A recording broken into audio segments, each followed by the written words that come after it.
आप सब कैसे हैं? मैं आज आपको सूरत ज़ुखरुफ के बारे में बताऊंगा। ज़ुखरुफ अरबी ज़ुबान में सोने को कहते हैं। इस सूरत की 34 और 35 आयत में सोने का जिक्र किया गया है।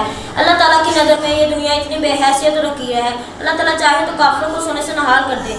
सूरत ज़ुखरुफ मक्की ज़िंदगी के आखिरी दौर में नाज़िल हुई, जब हज़रत मोहम्मद सल्लल्लाहु अलैहि वसल्लम के खिलाफ साजिशी अरूज तक पहुँच चुकी थी। सूरत ज़ुखरुफ का मरकज़ी मौजू शिर्क की अहमियत और तौहीद की अहमियत बयान की गई है। सूरत ज़ुखरुफ में तौहीद और शिर्क का तफसीली तज़किरा है। 3 जलीलुल क़द्र अंबिया किराम अलैहिस्सलाम, हज़रत इब्राहीम अलैहिस्सलाम, हज़रत ईसा अलैहिस्सलाम, हज़रत मूसा अलैहिस्सलाम, ये सब एक अल्लाह की इबादत करने की दावत देते थे और शिर्क से मना करते थे और आखिरत के हालात बयान किए गए हैं। इस सूरत में परहेज़गारों के अच्छे और मुशरिकीनों के बुरे अंजाम का बयान है।